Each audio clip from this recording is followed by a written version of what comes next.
Társadalmi célú reklám. Iparkamara, a siker kulcsa. A halasi kirendeltség ezúttal az elektronikus építési naplóval kapcsolatban szervezett továbbképzést.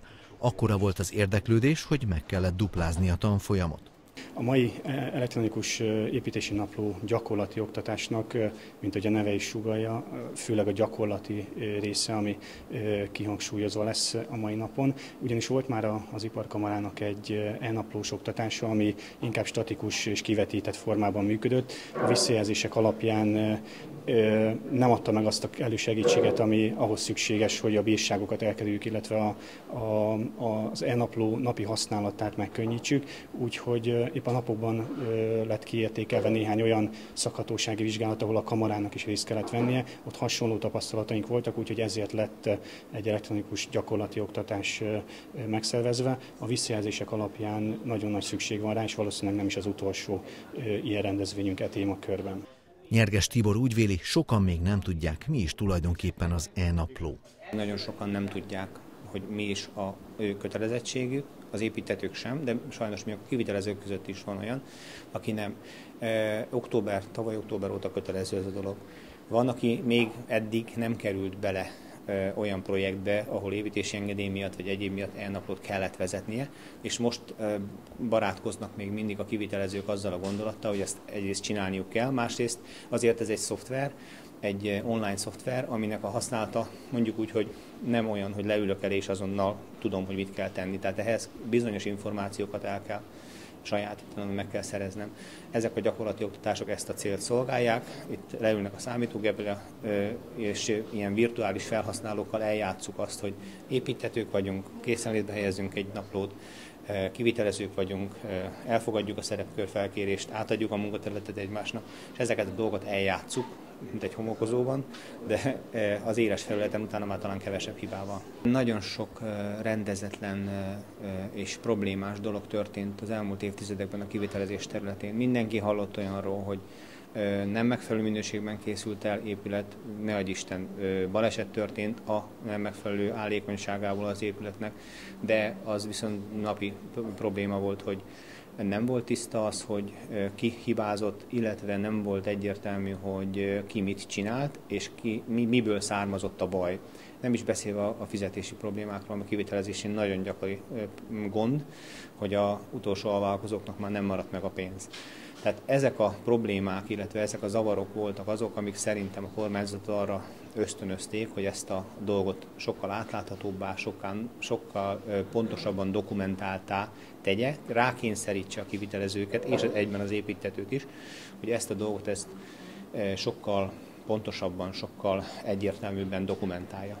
A tanfolyamon Ripl Tamás is gyakorolta a kitöltést, mint mondta, létfontosságú mindez. Szeretnék egy kis gyakorlati oktatást kapni erről az egészről. Nyilvánvalóan azért, hogy az ember elkerülje a büntetéseket, amit esetleg akkor kaphat, hogyha nem megfelelően vezeti ezeket a naplókat. Napra készen kell vezetni mindent.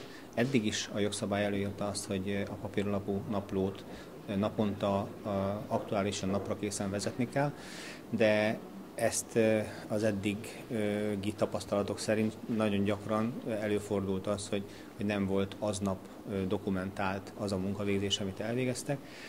Ezt az e-naplónál már nem lehet megcsinálni, illetve meg lehet, csak nyoma marad. Miről szól ez az e-napló tulajdonképpen? Kinek a kötelessége ezt vezetni, ha nincs e-napló megfelelően vezetve, az kinek a felelőssége, kinek a pénztárcáját terheli? Az egyik legnagyobb különbség az, hogy az e-napló bevezetésével az építtetőnek is komoly felelőssége, sőt jogkövetkezményeket is ír elő a jogszabály erre vonatkozóan, mert hogy ő az, akit a jogszabály megnevez, aki a készenlétbe helyezésért felelős.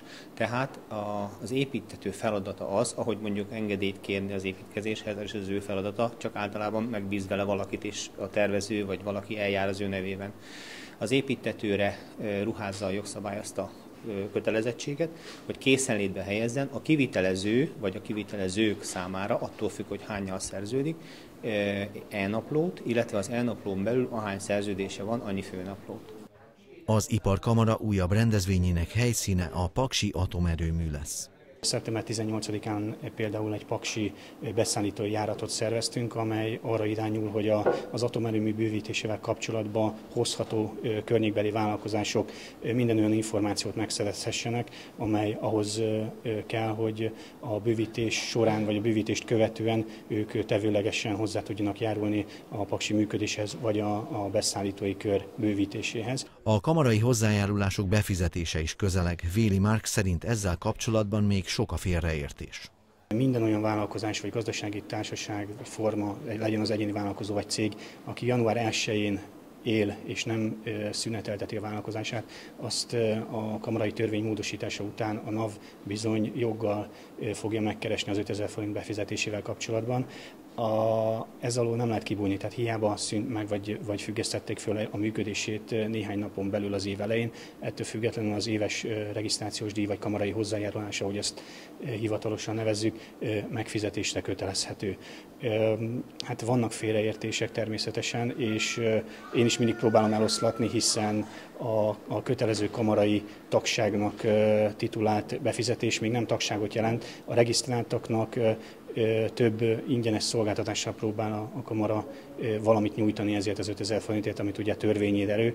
Tehát például a ügyfélkör bővítését tudjuk garantálni, vagy segíteni, illetve pályázatfigyelést tudunk a regisztráltaknak nyújtani. Tehát van néhány olyan dolog, de természetesen, ha megkeresnek minket, akkor minden olyan tőlünk telhető dolgot megteszünk, ami elméletileg azért az 5000 forintért nem járna, de mi megpróbáljuk azért ezt ledolgozni, úgymond.